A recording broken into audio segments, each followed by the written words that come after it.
Hello दोस्तों, study magnet में आपका स्वागत है। मैं हूं शानुर रहमान।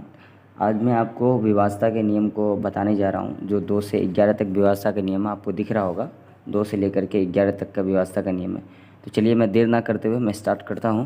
तो सबसे पहले मैं 2 से विवास्ता के नियम के बारे में बात करता हूं कि यदि किसी संख्या के इकाई का अंक यानी अंतिम अंक 0, 2, 4, 6 या 8 हो तो उस संख्या में 2 से पूर्णतः भाग लग जाता है। फॉर एग्जांपल मान के चलिए हम लोग लेते हैं, अगर कोई भी संख्या हम लेते हैं, जैसे मान के चलिए हम लिए 432, ठीक है। इसके अंत में क्या हो, 2 है।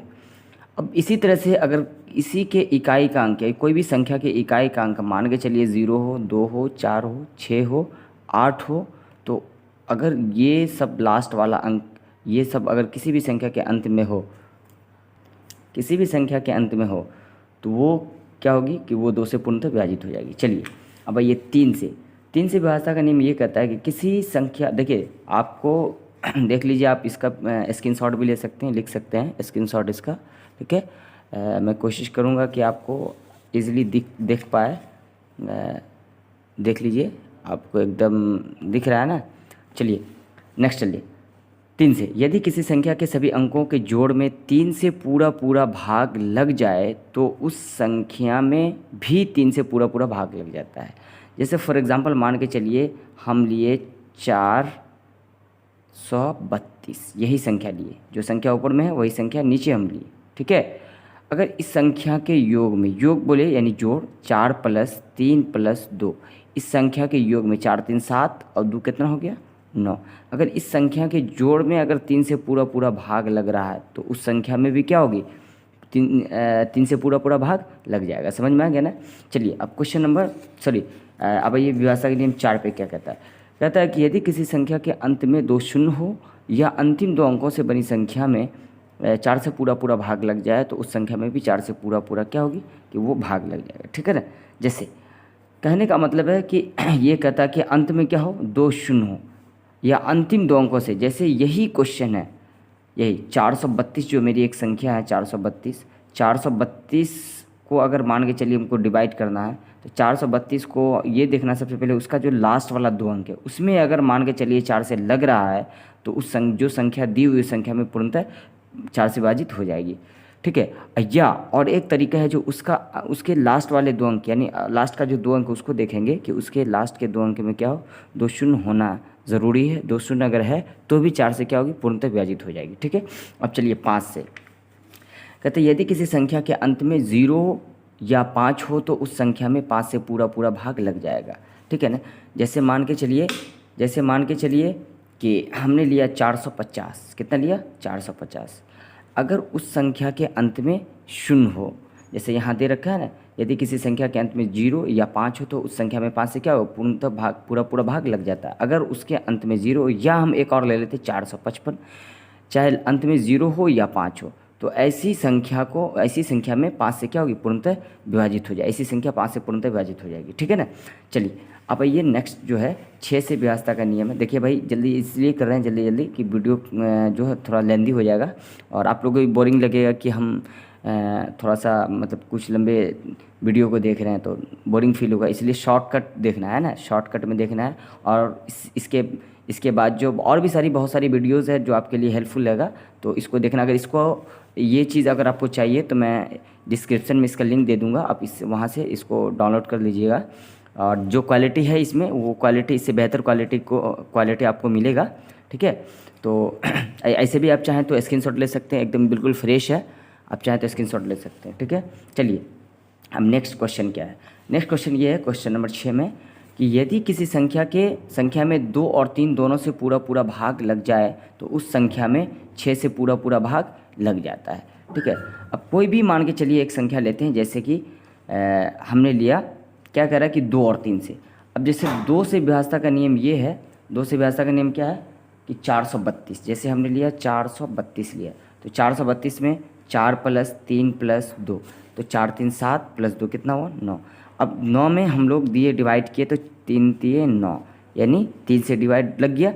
अब कहने का मतलब ये है कि 3 से अगर इसको डिवाइड किए तो 3 से लग गया। यही नियम 6 पे अप्लाई करेंगे। यदि किसी संख्या में 2 और 3 दोनों से पूरा पूरा भाग लग जाए तो उस संख्या में भी 6 से पूरा पूरा भाग लग जाएगा, ठीक है ना।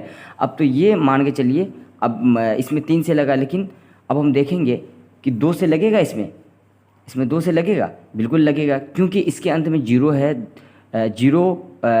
इसके अंत में 2 है।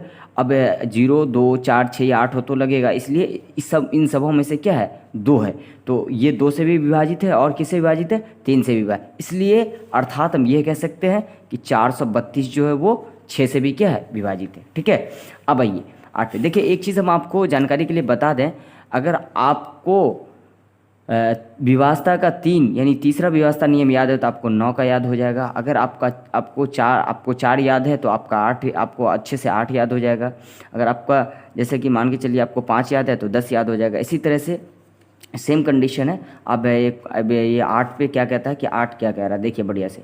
8 ये कह रहा है कि यदि किसी संख्या के अंत में 3 शून्य हो या अंतिम 3 अंकों से बनी संख्या में 8 से पूरा पूरा भाग लग जाए तो उस संख्या में भी 8 से पूरा पूरा भाग लग जाता है, ठीक है।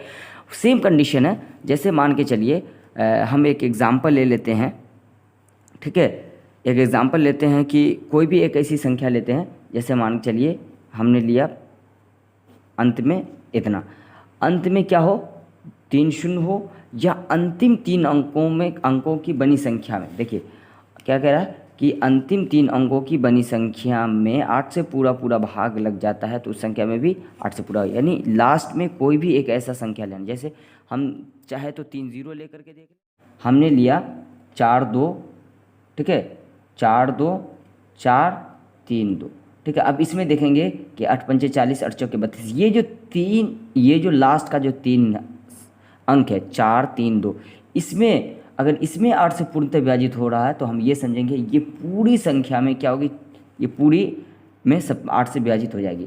या इसका दूसरा रूप ये देखेंगे, या इसके अंत में देखेंगे कि इसके अंत में क्या हो, 3 शून्य हो, तो 3 शून्य होगा तो भी लगेगा। या अंतिम 3 अंकों से अगर कोई भी संख्या बनी होगी उस संख्या में अगर लग रहा है तो पूरी संख्या में वो क्या होगा कि 8 से पूरा पूरा विभाजित हो जाएगा। अब 9 से देखिए, तो यदि किसी संख्या के सभी अंकों के जोड़ में 9 से पूरा पूरा भाग लग जाए तो उस संख्या में भी 9 से पूरा पूरा भाग लग जाता है। तो सेम कंडीशन है। अगर मान के चलिए 0 रहेगा तो भी 9 से लगेगा, ठीक है ना। सॉरी 0 अगर लास्ट में है, यहाँ दे रखा है ना कि यदि किसी संख्या के सभी अंकों के जोड़ में 3 से पूरा पूरा भाग लग जाएगा, तो 3 से पूरा पूरा भाग लगने का मतलब है 4 3 7 2 9।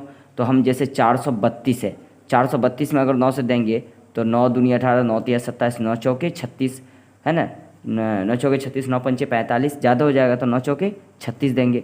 अब 13 से 6 गया तो 7 और ये कटेगा 9 8 72, ठीक है। अब देखिए ये संख्या है, इस संख्या में हमने देखा कि लग गया डिवाइड 48 से, ठीक है ना। लेकिन ये क्या बोला है कि यदि किसी संख्या के सभी अंकों के जोड़ में 9 से पूरा पूरा भाग लग जाए, जैसे 4 3 2 अंक है तो 4 + 3 + 2, तो 4 3 7 2 9, तो 9 में लग रहा 9 से डिवाइड, यानी पता चल गया कि ये संख्या में, इसलिए हम डिवाइड करके आपको पहले ही बता दिए कि आप देखिए कि पूर्णतः ये विभाजित है, ठीक है। ये क्या है, पूर्णतः विभाजित है, समझे। तो इस संख्या में अगर इसके संख्या के ये जो संख्या इसके योग में अगर 9 से लग गया तो इस संख्या में भी देखिए लग गया, है ना। ये आपको हम ऐसे एक एग्जाम्पल दे करके आपको हम बता दिए, देखिए लग जा रहा है, ठीक है। चलिए अभी क्वेश्चन नंबर 11 पे। क्वेश्चन नंबर 11 बहुत सॉरी 11 क्वेश्चन 11 नहीं, विभाजता का नियम 11 जो कह रहा है। अब देखिए इसको थोड़ा सा ढंग से सीखना आपको, ठीक है।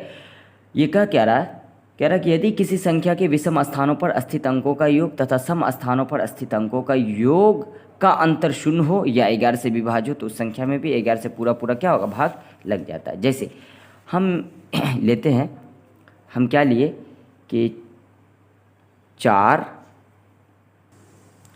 4 3 2 2 5 6। अब देखिए क्या बोला है, यदि किसी संख्या के विषम स्थानों पर स्थित अंकों का योग तथा सम स्थानों पर स्थित अंकों का योग का अंतर 0 हो। देखिए पहला संख्या हम लोग मानेंगे विषम, सम भी मान सकते, कोई दिक्कत नहीं है। दूसरा मान चलो हम मान लिए सम मान लिए, फिर विषम मानेंगे, फिर सम मानेंगे, फिर विषम मानेंगे, फिर सम मानेंगे। अब देखिए विषम वाला पार्टनर कौन कौन है उसको एक जगह करिए, ठीक है। 4 3 7, ठीक है, हो गया ना भाई। 4 3 7। तो हमने लिया यहाँ पे सम, यहाँ लिया विषम, फिर लिया सम, फिर लिया विषम, फिर लिया सम और फिर लिया विषम। तो देखिए इसमें हमको करना ये है असल में कि हम जो सम वाला जो है वो उसको एक जगह कर लेंगे और जो विषम वाला है उसको हम लोग एक जगह कर लेंगे। तो देखिए सम वाला को एक जगह करते सम सम। तो 4 + 2 + 5, तो 4 2 6 5 कितना हुआ 11। ठीक है, समझ में आ रहा है ना। यहाँ से भी कर सकते थे हम लोग, 4 2 6 5 11 वैसे भी आ जाता, 3 2 5 6 11 वैसे भी आ जाता, कोई दिक्कत नहीं था। लेकिन सम और विषम हम दोनों से करके आपको बता दे रहे हैं। और इसको अगर करेंगे तो 3 2 5 और 6 5 11, इसका भी कितना आ रहा है 11 आ रहा भाई, इसका भी कितना आ रहा है 11। हम इसको भी अलग करके 3 + 2 + 6 = 11। कहता है कि इसके क्या बोला कि योग तथा क्या बोला, एक सेकंड, स्थित अंकों का योग तथा सम स्थानों पर स्थित अंकों का योग का अंतर क्या हो, शून्य हो। योग जो योग है इसका अंतर यानी 11 - 11, अगर इसका अंतर शून्य होगा तो उस संख्या में भी 11 से क्या होगी, पूर्णतः विभाजित हो जाएगी। समझ में आ रहा नहीं आ रहा। तो कहने का मतलब है कि जो समस्थान के स्थित अंकों का योग तथा विषम स्थान के स्थित अंक उसके अंतर में अगर उसका शून्य आ जा रहा है तो वो संख्या 11 से क्या होगी, पूर्णतः। अब देखिए इससे आप लोग कर लीजिए, पहले तो हम लोग सम माने थे, अब हम क्या करते हैं 4 3 2 2 5 6 को हम लोग विषम मान लेते हैं। ये मान के चलो मेरा विषम हो गया, ये मेरा विषम हो गया, ये मेरा क्या हो गया, विषम हो गया।